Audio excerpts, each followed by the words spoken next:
Bom, Deus seja louvado pela sua presença, Deus seja louvado pela minha presença, que o Espírito Santo possa falar ao seu e também ao meu coração.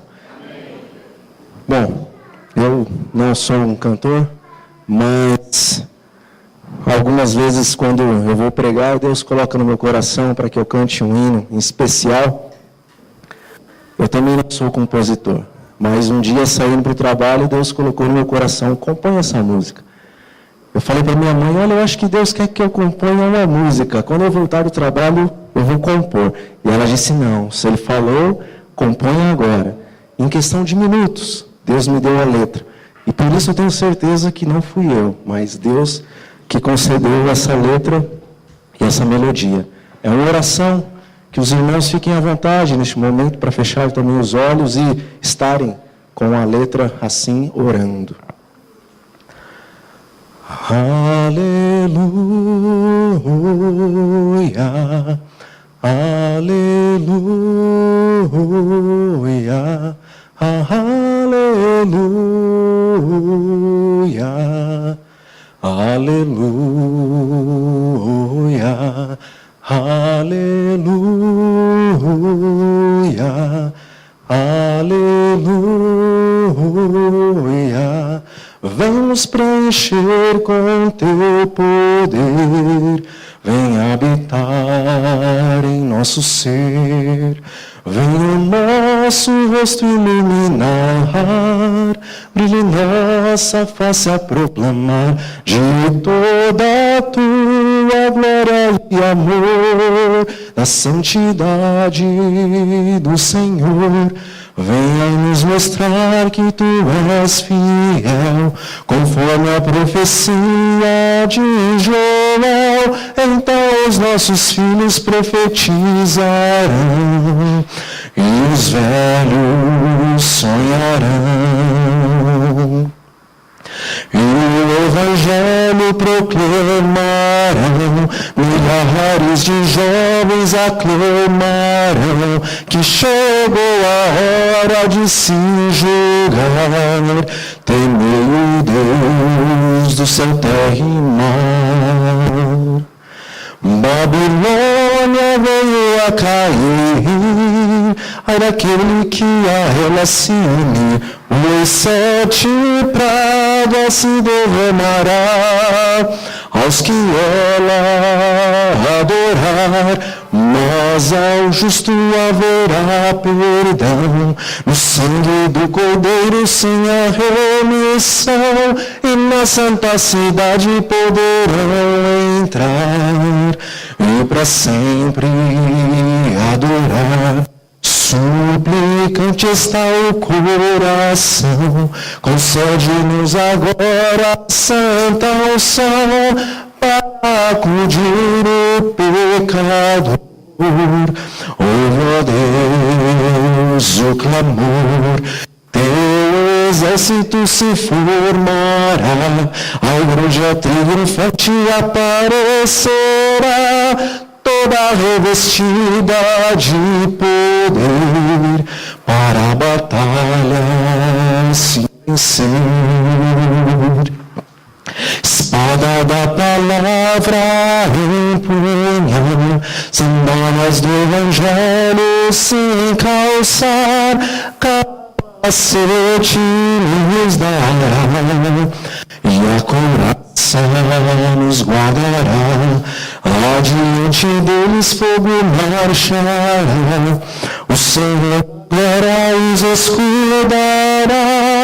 todos os anjos enviados são, está tão perto a redenção, a palavra empunhar, sandálias do Evangelho se calçar, capacete ao reino nos dar, e a couraça nos guardará, adiante deles fogo marchará, o Senhor da glória pelejará, todos os anjos enviados está tão perto a salvação. Aleluia, aleluia. Vem nos preencher com teu poder, vem habitar em nosso ser. Cantem, aleluia, aleluia. Vem nos preencher com teu poder, vem habitar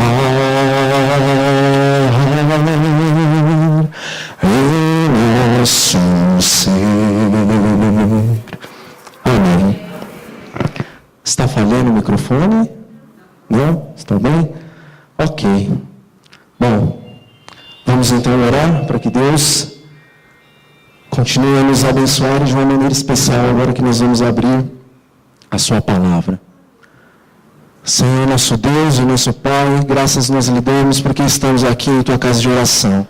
Nesse momento nós vamos abrir a tua palavra, vamos ler a Bíblia e também alguns textos do Espírito da Profecia e pedimos que o Senhor derrame sobre nós o teu Santo e bom Espírito, a fim de que o Espírito da verdade, que nos guia a toda a verdade, venha nos guiar a verdade para os nossos últimos dias. Santifica-nos na verdade, Senhor. Faça-nos verdadeiramente semelhantes a Cristo Jesus em caráter, para que possamos refletir a glória do Senhor a este mundo que está coberto em trevas. Em nome do Senhor Jesus, nós oramos a Ti, e que Teus santos e poderosos anjos também nos circundem, nos guardando e repreendendo todo o mal, nesta manhã, nesta pregação, em nome do Senhor Jesus. Eu repito, que nós oramos e lhe agradecemos desde já. Amém. Bom, uma pergunta que provavelmente todos vão levantar a mão. Quantos aqui têm fé? Hoje em dia, a fé tem se tornado uma palavrinha até bem banalizada. Ontem eu estava vindo no trem e tinha um rapaz com a tatuagem no pescoço, fé. E quantas outras pessoas com tatuagens com a palavra fé? E nós ouvimos falar tanto sobre fé. Eu particularmente não gosto de televisão, a não ser que seja algum programa edificante. Mas eu trabalho num local que a televisão fica ligada o dia inteiro. E quando chega num determinado momento ali da tarde, num canal que é bem conhecido por todos aqui no Brasil, é uma minissérie, uma novela, eu não sei, aquilo já dura mais de 20 anos. O início da mesma e o final da mesma tem uma musiquinha que diz o seguinte: põe fé que já é. Põe fé que já é, ou seja, coloque fé que vai acontecer. Até mesmo nos estilos musicais mundanos se fala a respeito da fé. Mas hoje eu gostaria que você e eu, Deus gostaria que você e eu entendêssemos o que é a verdadeira fé.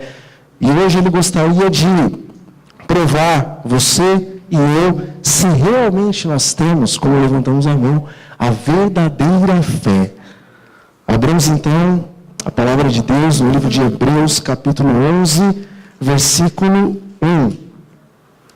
Hebreus, capítulo 11, versículo 1. Eu vou ler muitos textos, então, para que nós possamos ganhar tempo, porque a palestra ela é um pouco longa, então, para tentar comprimir um pouquinho da mesma, eu vou estar falando os textos e depois, quem quiser, pode me passar o número do WhatsApp que eu mando os textos, tanto da Bíblia como do Espírito de Profecia para vocês. Contudo, esse primeiro versículo nós vamos ler. Hebreus capítulo 1, ou melhor, capítulo 11, versículo 1, diz o seguinte: ora, a fé é a certeza das coisas que se esperam, é a convicção de fatos que não se veem. Isto é o resumo de fé na palavra de Deus. E como nós obtemos, então, essa tamanha fé, de maneira que as coisas que nós não vemos, já podemos ter plena convicção de que elas são. Em algum momento, elas são. Parece até um erro de português, mas não. A fé, aqui em Hebreus 11, está dizendo que aquilo que não vemos já é. E daqui a pouco nós vamos entender, porque não é que vai ser, mas já é. E em Romanos, no capítulo 10, versículo 17, nos diz o seguinte: Logo, a fé é pelo ouvir. E o ouvir a palavra de quem? E o ouvir a palavra de Deus. Deixa eu alterar uma coisinha aqui no meu ajudante, para que ele não me deixe na mão. Logo, a fé vem pelo ouvir e ouvir a palavra de Deus. Ou seja, quem fala que tem fé, mas não escuta a palavra de Deus, consciente ou não disso, ele é mentiroso. Porque a fé, ela vem pelo ouvir e ouvir a palavra de Deus. Ou seja, quando eu escuto a palavra de Deus, eu posso ter uma tamanha fé em crer que aquilo que eu ainda não vejo, na verdade, já é. Então, quer dizer, se eu escuto a palavra de Deus, ou se eu leio a palavra de Deus, e eu tenho fé que um dia eu vou ter uma mansão em Beverly Hills, é assim, e vai acontecer. É isso a fé? Não, isso não é a fé. Por que isso não é a fé? Porque em Isaías, no capítulo 55, versículo 11, nos diz, porque ouvindo a palavra de Deus, nós podemos ter uma fé de que aquilo que não vemos, na verdade já é. Porque está escrito o seguinte: assim será a minha palavra que sair da minha boca, ela não voltará para mim vazia, antes fará o que me apraz e prosperará naquilo para que a enviei. A palavra que sair da boca de Deus, ela não vai voltar para Deus como? Portanto, se na palavra de Deus existem fatos, histórias, poemas, promessas, profecias que vieram da parte do Senhor por intermédio do seu Espírito Santo, dado aos profetas, os quais escreveram, testificaram, testemunharam da verdade de Deus, então quer dizer que tudo que Deus falou para os profetas e eles escreveram, ainda que nós não vemos, podemos ter a convicção de que já é. Porque Deus falou, e Deus é onipresente, onisciente e o quê? E a sua palavra tem poder, e se Deus falou, é. Deus no princípio, ele diz o seguinte, haja, e a palavra voltou vazia para ele, os grilos continuaram a cantarolar e tudo ficou escuro. Foi assim que aconteceu? Deus falou, haja luz. Ele não falou, haja luz daqui 10 horas, ou daqui 10 anos, ou daqui 100 anos. Ele disse, haja luz, e a luz existiu. Ele disse também, para que da terra se formassem os animais terrestres. E os animais terrestres da terra se formaram. Ele também disse, faz a separação entre águas, e aconteceu. Porque quando Deus fala, da sua palavra sai poder. E Deus não pode mentir também por causa disso. Porque a sua palavra é poderosa e não volta vazia para ele. A tua e a minha palavra não tem poder. Para que a tua palavra e a minha palavra se cumpra, eu necessito fazer realmente alguma coisa para que a minha palavra venha a se cumprir. Mas quando Deus fala, tem poder. E Deus não pode mentir, porque se Ele fala alguma coisa, aquilo acontece. É impossível Deus mentir, porque a sua palavra tem a essência dele mesmo, onipotência. Jesus certa vez falou o seguinte, toma, homem, o teu leito e anda. E o que aconteceu? Não voltou vazia para ele. O homem teve fé de que Deus Pai estava por intermédio do Deus Jesus Cristo como homem falando, levanta, toma o teu leito e anda aí, pronto, e acabou. As células daquele homem ouviram a palavra e responderam, e ele foi curado. Jesus, o recipiente do Pai aqui na terra, porque a palavra de Deus nos diz que ele, aqui na terra, não fazia nada por si mesmo. Mas tudo quanto o Pai queria obrar por intermédio dele, assim ele fazia. Então, por intermédio da palavra, da autoridade do Pai, Jesus disse, Lázaro, defunto, podre há 4 dias, sai do túmulo. E o que aconteceu? Saiu, irmãos. Porque a palavra de Deus tem poder. O que Deus fala é. Deus falou a Abraão, a tua parentela, os teus descendentes, eles vão herdar esta terra a qual você está hoje peregrinando. E aconteceu? Aconteceu. O anjo, amando de Deus, disse para Daniel: olha, Daniel, 2.300 tardes e manhãs, e o santuário será o quê? Purificado. E em 1884, nem um dia a mais, nem um dia a menos, de 22 de outubro dessa data, o que aconteceu? Jesus passou do santo para o santíssimo no santuário celestial, e assim foi, porque ele disse, e quando ele diz, é. Através do mesmo anjo também, disse o Senhor, 70 semanas proféticas estão determinadas para o teu povo, para a tua santa cidade, e para vir o Messias, e para acabar com os sacrifícios, os quais vocês fazem dia após dia, 490 anos, ou seja, 70 semanas proféticas, e depois de 490 anos, aconteceu ou não aconteceu? Aconteceu. Por isso que nós podemos ter, através da palavra de Deus, uma fé tal que mesmo que nós não vemos, já é. Deus em sua palavra ele diz o seguinte: eu virei com as nuvens dos céus, com poder e grande glória, e quantos olhos vão me ver? Inclusive aqueles que fizeram o quê? Me traspassaram. Irmãos, o globo, ele é oval. Se eu estou no Brasil e alguém está no Japão, ele não consegue ver o mesmo céu que eu vejo. Mas Jesus disse: eu vou vir em poder, em grande glória, e todo o olho sobre a face da terra vai me ver. Não importa se eu estou no Brasil, não importa se eu estou no Japão. Todos a uma, quando Jesus voltar, vão ver ele. Como? Não sei. Ele é onipotente, mas ele falou, vai acontecer. Ele falou também, os mortos em Cristo, através do seu profeta, através do seu apóstolo, esses vão ressuscitar como primeiro.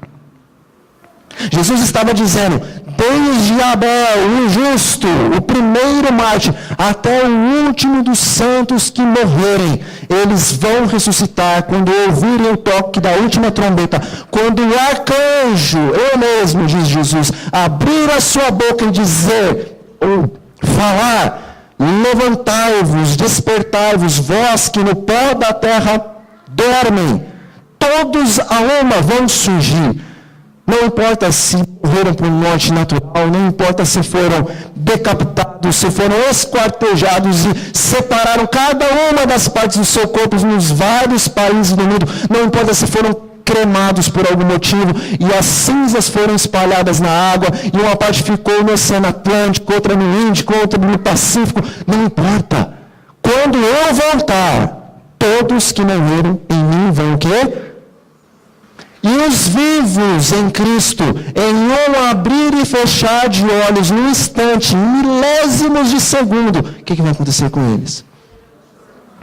Quem falou isso? Se Deus falou, eu posso crer com toda certeza que é assim, que vai acontecer mais cedo ou mais cedo. Porque eu não creio que esse mundo vai muito mais adiante. E eu não creio pela própria palavra de Deus. Vai acontecer assim.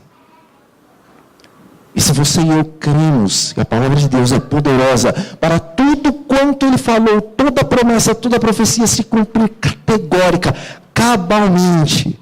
Então Deus nessa manhã testa a sua e testa a minha fé. Ele faz uma pergunta em Jeremias capítulo 32, versículo 27. Eis que eu sou o Senhor. Acaso há alguma coisa demasiado difícil para mim? Existe, irmãos, alguma coisa demasiado difícil para Deus? Essa é a pergunta. Ou essa é a pergunta que Ele faz para você. Essa é a pergunta que Ele faz para mim.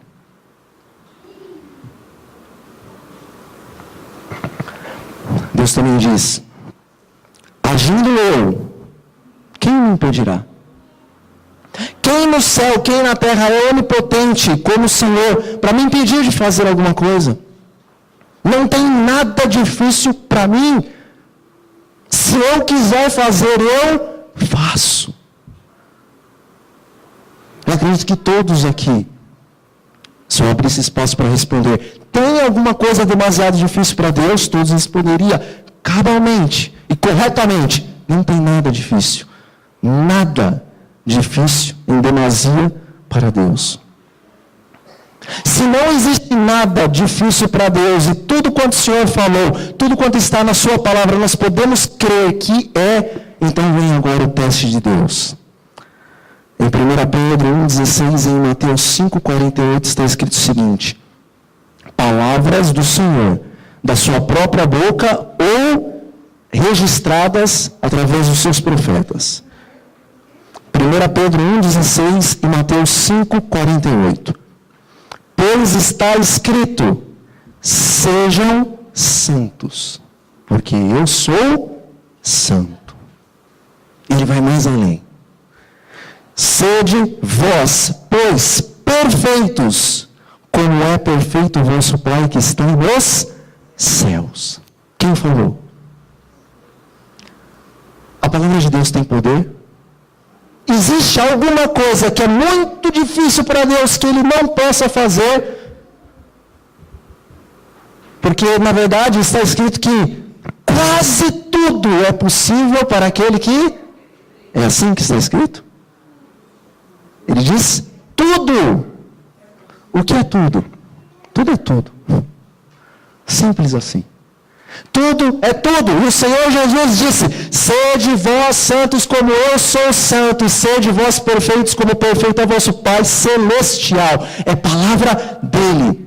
Está escrito que nós podemos ter uma fé, uma convicção, quando nós escutamos a palavra de Deus, que mesmo aquilo que nós não vemos, mesmo aquilo que é impossível, mesmo que o mar esteja fechado diante de nós, nós podemos ter certeza. Se Deus falou, vai abrir. Se Deus falou, vamos ver. Se Deus falou, o morto vai ressuscitar. Se Deus falou, o vinho vai ser transladado. Se Deus falou, o impuro vai ser santo, e o imperfeito vai ser perfeito. Mas aí nossa fé, ela começa a vacilar quando nós escutamos isso. E agora nós começamos a arrumar argumentos para tentar descrer na palavra de Deus e nos enganarmos a nós mesmos de que na verdade nós não estamos descrendo. E falamos o seguinte: bom, mas a Bíblia era escrita no hebraico, no aramaico e no grego.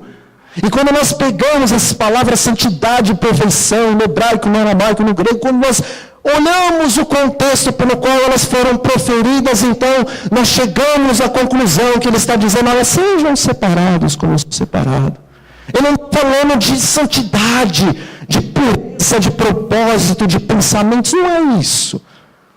Nós chegamos à conclusão que, bom, como ele está falando de perfeição assim, olha, assim como Deus ama, na sua esfera, com seus limites pecaminosos, tente, faz um esforço, para que você consiga também amar. Isso é a santidade e a perfeição para Deus. Mas Deus é maravilhoso. Ele diz na sua palavra que se Ele não envia profetas, o que acontece com o seu povo? Se corrompe. Então Ele esperou passar os anos, deixar o grego de lado, o hebraico, o aramaico, e veio o inglês, que é uma língua viva, que é fácil de se entender. E Ele nos dá uma profeta que fala inglês e que escreve em inglês para nos explicar o que quer dizer ser santos como Ele é santo e perfeitos como o Pai que está nos céus é perfeito. E esta profeta, inspirada por Deus, em o desejado de todas as nações, com todas as letras e autoridade que lhe é conferida e possível, ela diz: Ele, Jesus, não consentia com o pecado. Alguém crê nisso? Jesus não consentia com o pecado. E ela vai mais adiante, ou seja, o Espírito Santo vai mais adiante através dela. Diz o seguinte: nem sequer por um pensamento, ele cedia à tentação. E nós dizemos: Deus seja louvado por isso. Porque se ele pecasse uma vez, ainda que em pensamento, você e eu estaríamos o quê? Perdidos, porque a oferta seria manca, e Deus não pode aceitar a oferta manca, e Jesus é uma oferta perfeita. O sacrifício foi perfeito, sua vida foi perfeita. Ele subiu com um cheiro agradável diante do Pai. E o Pai então pôde dizer que, assim como você está aqui na minha presença, os que eu te dei um dia estarão na minha presença, pois eu aceitei o teu sacrifício. Ele, Jesus, não consentia com o pecado, nem sequer por um pensamento cedia à tentação. O mesmo se pode dar conosco. É palavra de mulher? É palavra de homem? Ou é palavra de Deus?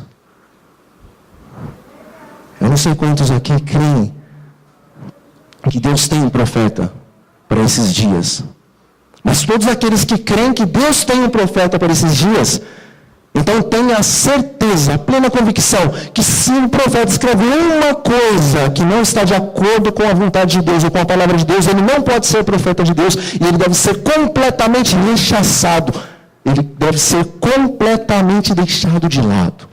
Se você e eu cremos que o Espírito da profecia, a fé de Jesus, a qual diz Apocalipse 12:17 e Apocalipse 19:10, é o que foi dado para a senhora White, então nós cremos que essas palavras de que você e eu, assim como Jesus, não condescendia com o pecado, e nem sequer por um pensamento ele cedia à tentação, o mesmo se pode dar com quem?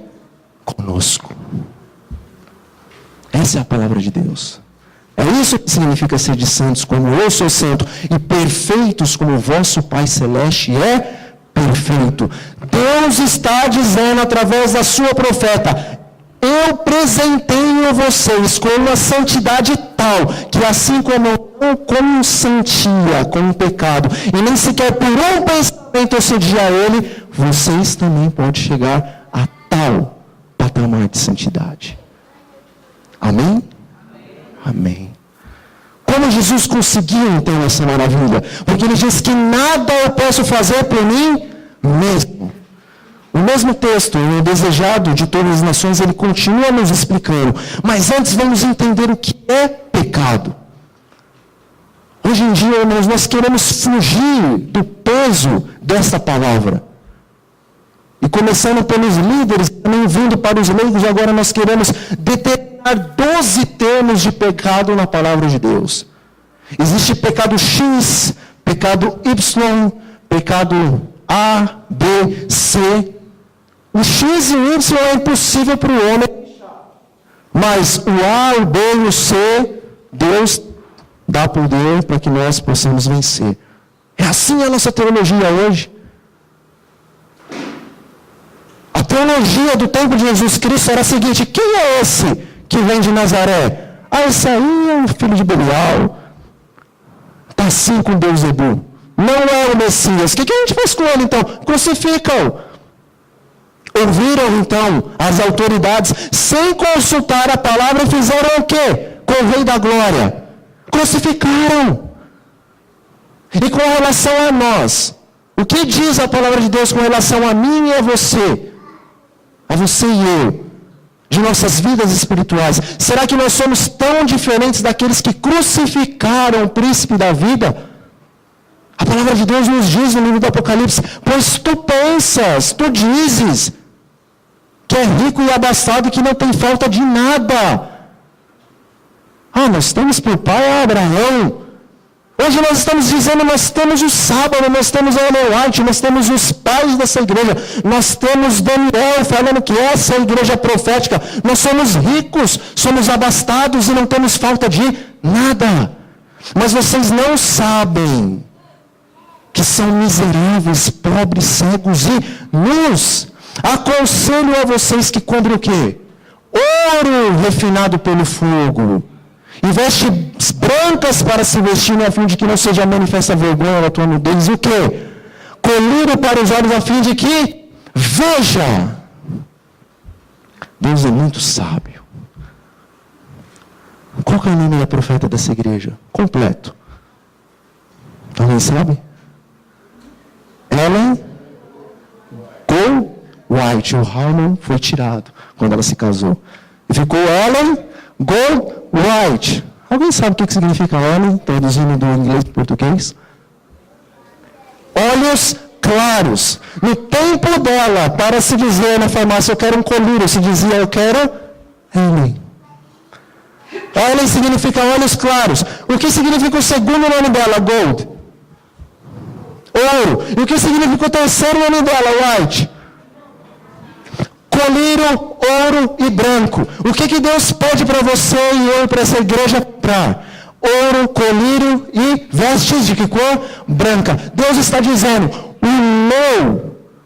a minha palavra, a minha santidade, o meu levar vocês novamente para a palavra de Deus, a fim de que vocês entendam de Gênesis até Apocalipse, está no espírito da profecia. Leiam o espírito da profecia, as escamas dos vossos olhos vão cair, o verdadeiro ouro que é a fé e as obras vão começar a incendiar o seu coração, vão desuntar o redor do seu coração de ouro, e verdadeiramente você vai ter fé e obras, através do que? Da palavra.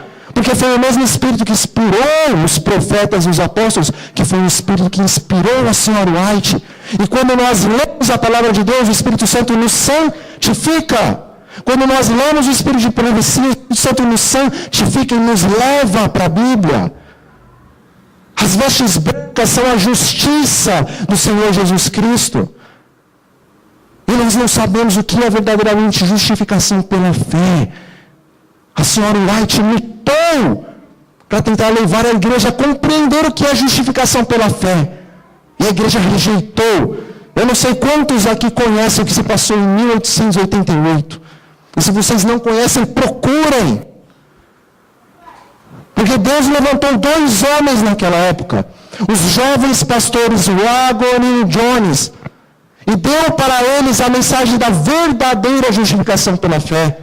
E ele disse através da senhora White, nessa conferência de Minneapolis, aquilo que todos os demais pastores que já estão anos na igreja não possuem, Deus concedeu a esses 2 jovens as credenciais dele.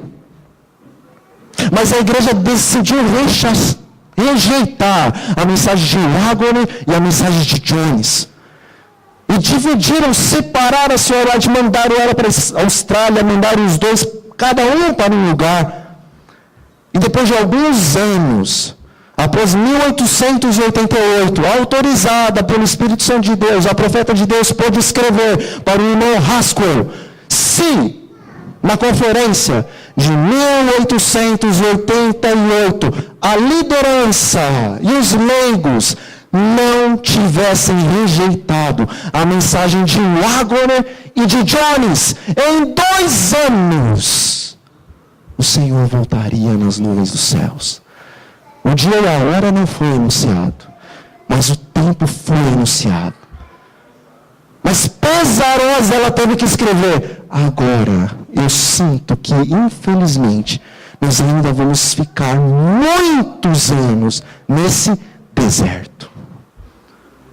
O que Paulo diz, meus irmãos, o que foi escrito para os judeus, quando eles estavam no deserto, foi escrito na verdade, para admoestar, para exortar, para corrigir os que estivessem vivendo que tempo? Nos últimos dias. Quantos que Deus enviou para vigiar a terra? 10. Quantos que voltaram com a mensagem que a terra é boa? Tem gigante sim, mas a gente pode entrar. Porque é pelo poder de Deus. 2. E quem estava do lado desses 2? Moisés. Somente Moisés, Wagner e Jones. Moisés, Caleb e Josué verdadeiramente estavam empenhados em ouvir a palavra de Deus e adentrar a Canaã terrestre. Mas todos rejeitaram estes. Nos últimos dias, Deus levanta um outro Josué, um outro Caleb, levanta um Wagner e Jones, levanta um outro Moisés, uma outra profeta. Esses 2 com a palavra, nós podemos adentrar a terra. A Canaã celestial, ela foi entregue a nós. Tem os gigantes, sim, claro que tem os gigantes, mas Deus nos dá poder para vencer eles. Essa era a mensagem da justificação pela fé. Mas a igreja rejeitou. E agora nós estamos aqui peregrinando por longos anos nesse deserto. Mas existem os tipos e os antítipos, as sombras e os objetos reais. Nós podemos então ter plena convicção que assim como na segunda vez eles entraram na terra, a segunda tentativa de Deus, e que eu creio que está muito próxima, nós vamos entrar na terra, irmãos. Voltando ao nosso tema. Porque Jesus não consentia com o pecado, nem sequer por um pensamento ele cedia à tentação. E o mesmo pode se dar conosco. O que é pecado? Hoje dizem que são 12 termos, mas a profeta de Deus, autorizada pelo Espírito Santo, escreve: nossa única definição de pecado é a que é dada na palavra de Deus. Pecado é quebrantamento da lei. O grande conflito, página 493. Ou seja, ele, Jesus, não consentia com o quebrantamento da lei. Nem sequer por um pensamento ele cedia à tentação de quebrar a lei. E o mesmo se pode dar conosco. Como então Jesus conseguia isso? Ainda no Desejar de Todas as Nações, página 123, diz o seguinte: a humanidade de Cristo estava unida à divindade. Eu vou ler vários pequenos trechinhos de Desejar de Todas as Nações, porque esse longo texto que se encontra ali, ele nos dá, na verdade, os passos da vitória de Cristo e os passos da nossa vitória. E ela diz que a humanidade de Cristo estava unida à divindade. E essa era uma das maneiras que ele conseguia vencer. Mas agora, para entendermos então como Jesus vencia, como ele venceu, é necessário também compreendermos qual que era a natureza de Cristo. Qual que era a natureza física de Cristo. Hoje também, irmãos, grandes e pequenos homens insistem em dizer que a natureza de Cristo é X ou Y, quando a Bíblia fala que nem essa nem aquela. E o Espírito de profecia diz nem essa, nem aquela, mas a natureza física de Cristo era esta, conforme está em Romanos 8, versículo 3. Deus, enviando o seu próprio Filho em semelhança de carne de santidade, em carne do pecado. Cristo enviando o seu próprio Filho em semelhança de carne do pecado. Será que é assim mesmo que Jesus fisicamente tinha carne do pecado? Será que ele não tinha carne de Adão? Então vamos ao Espírito de profecia, que o Espírito de profecia nos ajuda a compreender o quê? A Bíblia. O que diz o Espírito de profecia? Pensamos sobre a humilhação de Cristo. Ele tomou sobre si mesmo a decaída, sofrida, degradada e maculada natureza humana. E ontem instrutor de 20 de dezembro de 1900. Tem mais. Cristo assumiu nossa natureza decaída e expôs-se a cada tentação a que o homem está sujeito. Manuscritos 80 de 1903. Mais um pouco, para não ficar dúvida. Estava nos planos de Deus que Cristo tomasse sobre si mesmo a forma e também a natureza do homem caído.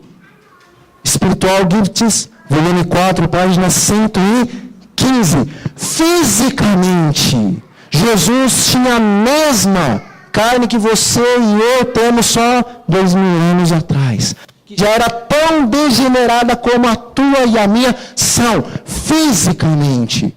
Mas e mentalmente, moralmente, qual que era a natureza de Cristo?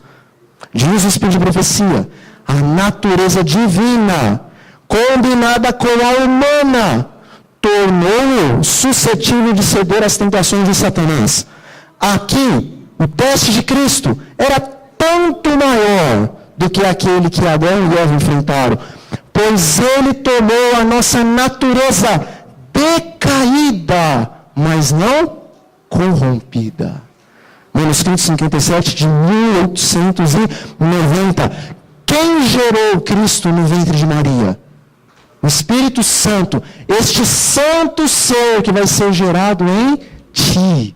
Jesus era santo porque ele foi gerado pelo Espírito Santo, mas ele foi gerado dentro de um ventre de uma pecadora. O que Cristo herdou de Maria?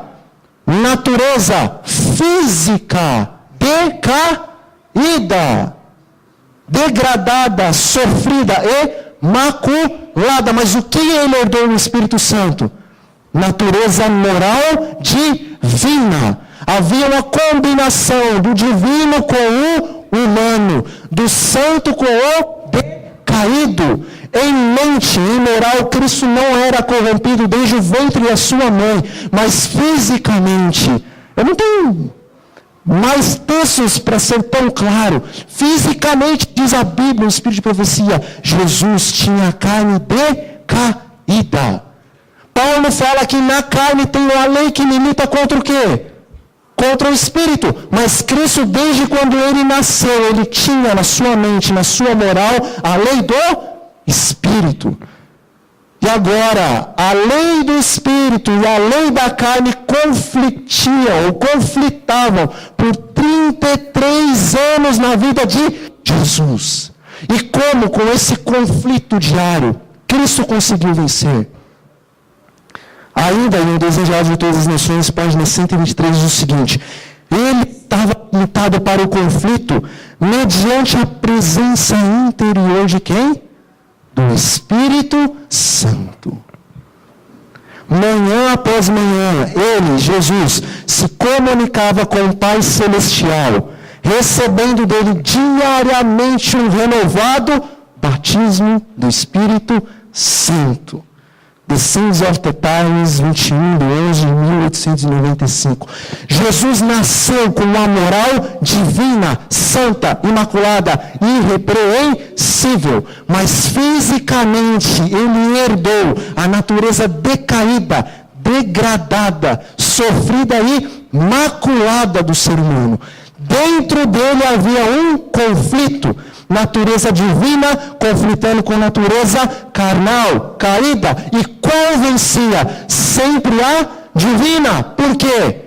Porque a presença interior do Espírito Santo dava poder para a natureza divina de Cristo sempre subjugar a natureza decaída. Assim que o teu mestre vivia.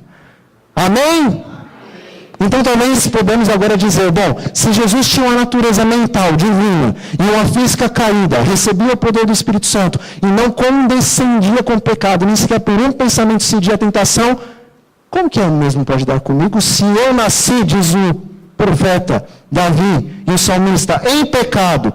E diz Isaías, todos nós fizemos o quê? Pecamos e carecidos estamos da glória de Deus. Todos nós pecamos e moralmente nós somos o quê? Decaídos. E fisicamente nós somos o quê? Decaídos. Decaíram em tudo. Como que eu vou imitar Jesus? Se moralmente ele tinha natureza divina, só que fisicamente ele tinha caído. Mas as duas naturezas minhas são caídas. A moral e a física. Logo, não dá para imitar o exemplo de Cristo. Certo ou errado? Errado. Por que errado? Porque ainda naquele texto de O Desejado de Todas as Nações, página 123, diz o seguinte: e veio, ele, Jesus, veio, preste atenção nisso, meus irmãos. Isso aqui é ouro, e mais do que ouro, é pedras preciosas para você e para mim. Jesus não veio só para te salvar e te levar para o céu. Ele não veio só para pagar o preço da culpa. Ele veio para fazer mais coisas por você e por mim. E o que mais ele veio fazer? Ele veio para nos tornar participantes da natureza o quê? Divina. Jesus veio operar um milagre em você e em mim, mas depende da tua e da minha fé. Ele disse: a tua natureza mental, carnal, essa eu posso substituir por uma natureza divina. Você vai continuar com um corpo caído até a transladação, igual eu estive com o corpo caído até a transladação. Mas assim como eu nasci do Espírito com a natureza divina, eu, quando sacrifiquei a minha vida por você, combinado estava desde a eternidade com o Pai, que se eu fizesse esse sacrifício, eu também poderia conceder para vocês natureza o quê? Divina. Diz ainda, 2 Pedro 1, versículo 3, visto como seu divino poder nos tem dado tudo o que diz respeito à vida e também à piedade. Versículo 4, e ele nos tem dado as suas preciosas e grandíssimas promessas, para que por elas vos torneis participantes da natureza o quê?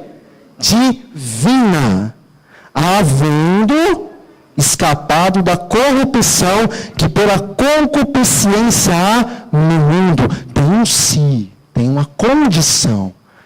Ele dá uma promessa grandíssima, mas ela vem com uma condição. Você tem que escapar da corrupção que há no quê? No mundo. E como o Espírito de Profecia deixa isso mais claro? Em The Signs of the Times, de 23/6 de 1902, diz o seguinte: todo aquele que resiste à tentação e em meio ao mal copia o modelo dado na vida de Cristo. E se esse tem fé no sacrifício expiatório de Cristo, ele vai se tornar participante da natureza o quê? Divina. Existe a promessa, mas existem passos para se alcançar a promessa. Eu preciso escapar da corrupção e da concupiscência, concupiscência que há nesse mundo, e eu preciso resistir à tentação e imitar o modelo dado na vida de Cristo. Então eu recebo o quê? Natureza divina. Como escapar da corrupção que há no mundo, meus irmãos? Como resistir à tentação? Como imitar o modelo de Cristo, o qual dizia: eu não vim para ser servido, mas eu vim para servir.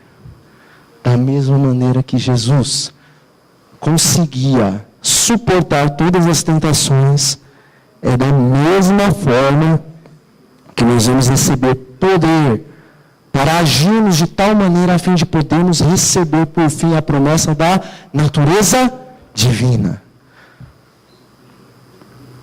Está escrito em Testemunhos para Ministros e Obreiros Evangélicos, páginas 174 e 175.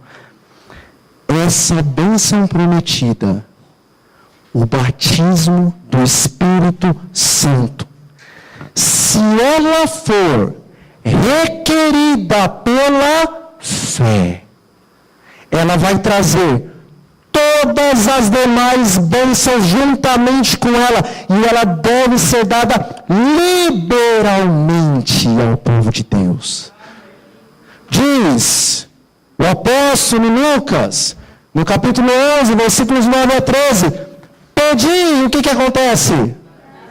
Buscar e bater e abrir-se-vos, e para deixar ainda mais firme as promessas, o Senhor continua a nos dizer que todo é o quê? É tudo. Não exclui ninguém. Todo que pode, o que acontece? Todo que busca, todo o que bate, abre. Porque se vós, que sois maus, sabem dar boas dádivas para os seus pequeninos, para os seus filhos, quanto mais o vosso Pai que está nos céus dará o quê? O Espírito Santo àqueles que lhe pedirem. Irmãos, outra coisa, e aqui eu não quero me colocar acima de ninguém, mas eu tenho percebido que muitas vezes nós somos como papagaios. Repetimos o que nós ouvimos. E algumas outras vezes nós somos como krakatoas. Qual que é mais cara, krakatoa ou papagaio? Krakatoa. Qual que é mais bonito? Eu acho a krakatoa. Não sei os irmãos. Mas eu acho que ela é mais cara e ela é mais bonita. Mas o que ela faz?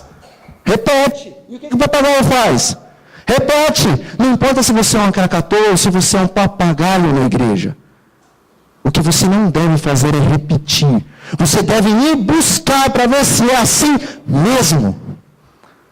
Muitas vezes eu mesmo disse, e escuto grandes homens dizendo, e se alguém porventura aqui já disse isso alguma vez, não se sinta ofendido. Eu não quero ofender ninguém. Não quero pegar a palavra de Deus, o Espírito de Profecia, e dar na cabeça de ninguém. Eu estou dando primeiro na minha cabeça, se é para bater na cabeça de alguém. Que seja na minha. Quando Quantas vezes nós ouvimos falar que nós somos batizados pelo Espírito Santo aonde? No nosso batismo. E eu achava que era assim. Por quê? Porque Cristo foi batizado, abriram os céus e o que aconteceu? Então, logo o batismo do Espírito Santo vem quando? No nosso batismo, porque Jesus é o nosso exemplo em quantas coisas? Em todas as coisas. Até que eu fui para o livro de Atos. E eu vi ali Felipe, aquele que foi arrebatado pelo Espírito e levado até Samaria. Ele começa agora a pregar para os samaritanos. O que ele começa a pregar para os samaritanos? Olha, o Messias vai vir? O Messias já veio, e esse é Jesus de Nazaré. E ele morreu, e ele ressuscitou. E é ele aquele o qual Isaías, no capítulo 53, dá testemunho. Que as nossas enfermidades estavam sobre ele. O castigo que nos traz a paz estava sobre quem? Sobre Jesus Cristo. Ele é o Rei dos Reis, o Filho do Deus vivo. E os samaritanos, aleluia! Glória a Deus! E foram batizados em nome de quem? Do Pai, do Filho e do Espírito Santo. E receberam o quê? Nada. Então chamaram quem? Pedro e João. Desçam a Samaria para fazer o quê? Orar pelos discípulos. Para que eles recebam o quê? O batismo do Espírito Santo. E eles desceram, puseram as mãos. Eu não estou dizendo que precisa realmente impor as mãos, hoje em dia. Mas eles desceram e eles oraram. Pedi e dar-se-vos-á. Não está escrito batizar-se, batizem-se e dar-se-vos-á. É peça e dar-se-vos-á. Então, depois que oraram por eles, o que aconteceu? Veio o Espírito Santo sobre os samaritanos. Mas e Jesus? Como que fica a história dele? Aí eu fui um desejado de todas as nações. Que diz o seguinte: Jesus foi batizado nas águas. E ele saiu das águas. E na margem do rio ele se pôs o quê? De joelhos, e ele fez uma oração, diz o Espírito de profecia, como o céu nunca antes tinha ouvido. Jesus fez uma petição depois que ele saiu das águas, e a profeta de Deus diz o seguinte: então o Senhor abriu os céus e respondeu a oração de Jesus. E o que Deus enviou para responder a oração de Jesus? O Espírito Santo. Irmãos, a regra é clara: peça e você vai receber. Você tem que pedir o batismo do Espírito Santo. A senhora White várias vezes fala: eu queria que hoje, nessa congregação, nessa manhã, nessa pregação, vocês recebessem o quê? O batismo do Espírito Santo. Ele estava falando para adventistas, os quais estavam secos espirituais, os quais eram mornos, não tinham verdadeiro fogo. Por quê? Porque não tinham verdadeiro batismo do Espírito Santo. Porque não entendiam, não buscavam, não recebiam. Todos os seres humanos, e de uma maneira especial os cristãos, eles têm uma comunicação do Espírito. Até os estupradores, até os bandidos, quando estão prestes a fazer os seus atos, o Espírito está a falar: não faça, não faça. Quando você e eu vimos para a igreja, nós temos uma chaminha do Espírito Santo. Mas quem pede o batismo do Espírito Santo, segundo a parábola das 10 virgens, tem o quê? Azeite na vasilha. Não tem apenas uma chaminha queimando. Todos os adventistas, todos os cristãos sinceros têm uma chaminha queimando. Mas a vasilha, o coração cheio, só tem aquele que pede, busca, bate na porta. O Espírito de profecia em eventos finais, página 163, vai além. Fala que nós estamos num tempo que não apenas devemos pedir, buscar e bater insistentemente. Ela diz: não estamos suficientemente dispostos a importunar a Deus com as nossas petições e a lhe suplicar o dom do Espírito Santo. O Senhor quer que o importunemos. Ele deseja que apresentemos insistentemente as nossas orações ante o trono da graça. Diz também em Historical Skits, página 294, temos que clamar a Deus Deus, como fez Jacó, por um batismo do Espírito Santo mais pleno. Porque o tempo que nos resta é curto e que haja muita oração. O tempo que nos resta é curto, mas eu peço, espere alguns minutinhos mais, para que você e eu compreendamos essa maravilha do que significa receber a natureza divina. Nós escapamos da corrupção que há no mundo. Nós resistimos à tentação, ainda que caiamos algumas vezes.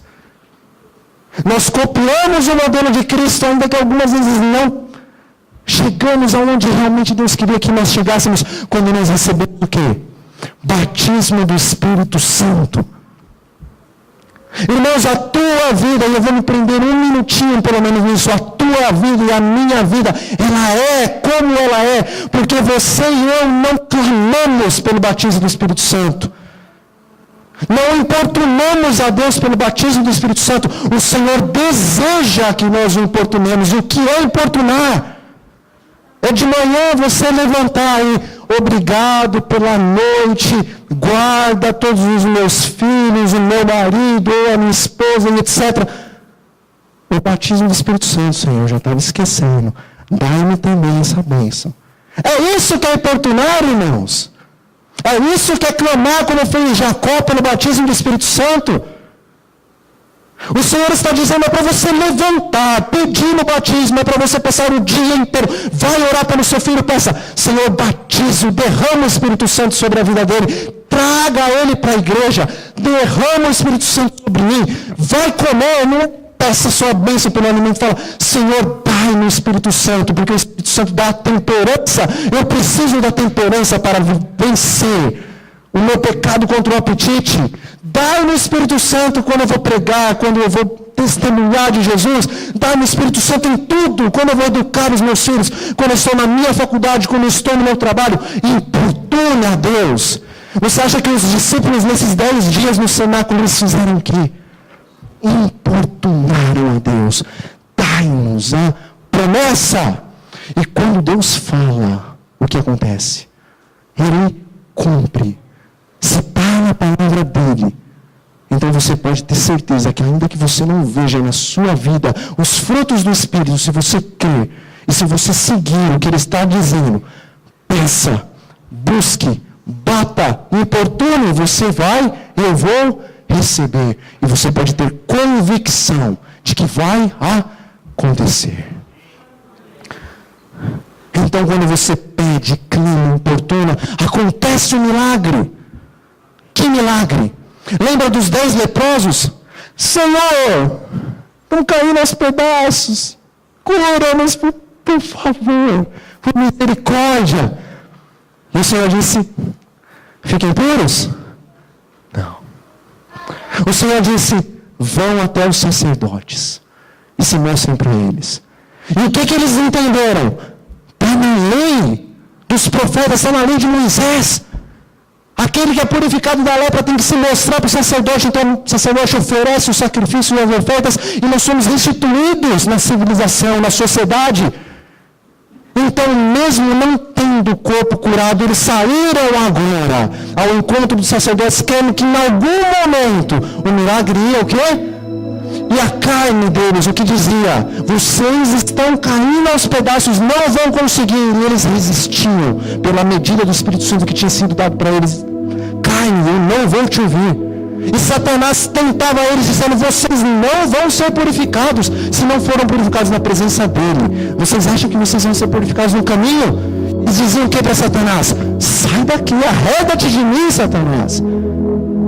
E aconteceu que o milagre, antes de chegarem os sacerdotes, veio, eles foram purificados. Se você e eu pedirmos, implorarmos, importunarmos a Deus pelo poder do Espírito Santo e resistirmos às tentações, e copiarmos o modelo de Cristo, e prosseguirmos pela fé, crendo que vamos receber natureza divina e nos tornar participantes dela, Deus vai dar. Então, diz o Espírito da profecia, continuando o texto aqui.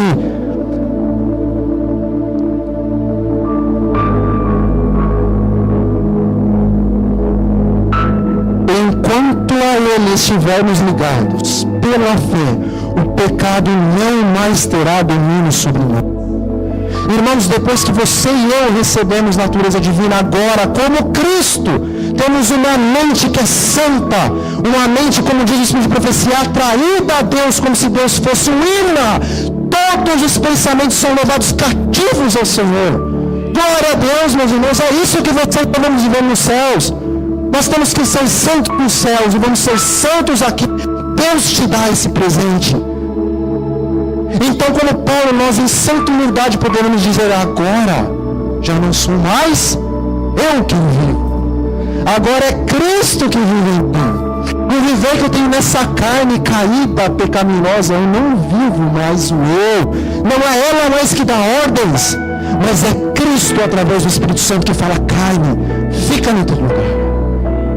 E continua o Espírito de Profecia dizendo assim: Deus nos toma a mão da fé e a leva a apoderar-se firmemente da divindade de Cristo. Para quê? A fim de alcançarmos aquilo que a igreja hoje tem rejeitado e diz que é fanatismo.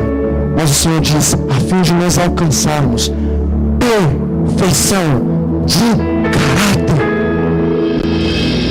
E o último texto: por que você e eu precisamos de perfeição de caráter? Qual que é a missão dessa igreja? Quero escutar vocês um pouquinho. Qual que é a missão dessa igreja? Levar a mensagem. Para quantos? Então esse evangelho do reino será pregado o quê? Em São Paulo, aí vai vir o fim. No Brasil? No mundo! E vai acontecer o quê? Vai ter o fim quando esse evangelho for pregado em todo o mundo. Você e eu, essa igreja aqui, ela pode pregar o evangelho do jeito que ela está? Quando é que essa igreja vai pregar o evangelho em todo o mundo? Quando nós recebemos o quê? A chuva serôdia. E quando nós recebemos chuva serôdia? Diz a palavra de Deus em Conselhos para a Igreja, página 393. Nenhum de nós, nenhum adventista, jamais vai receber o selo de Deus se em seu caráter houver uma nódoa ou uma mácula sequer. Cumpre-nos remediar todos os defeitos de caráter, purificar da alma toda a impureza. Então a chuva serôdia virá sobre nós, tal como a chuva temporã sobre os apóstolos.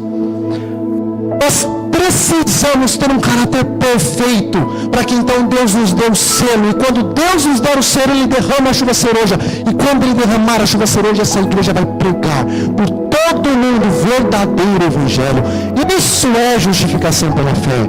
Crer que o sangue de Cristo te livra da condenação do pecado, te livra dos teus e dos meus pecados, e a imagem de Deus é refletida em tua e em minha vida. E como diz o livro do Apocalipse, Ele vai ter um povo irrepressível, imaculado, não terá nenhuma nódoa, nenhuma mancha, mentira não vai ser encontrada em sua boca. E o que Satanás disse e foi registrado em patriarcas e profetas vai cair por terra quando ele falou que o homem, depois que transgrediu a lei, nunca mais pode viver guardando a lei. Mentira. Deus vai mostrar isso no final. E eu disse que aquele era o último texto, mas o último texto vai ser este: não vos assenteis na poltrona de Satanás, dizendo que não adianta, que é impossível deixar de pecar, que não há poder em vós para vencer. Não há poder em vós.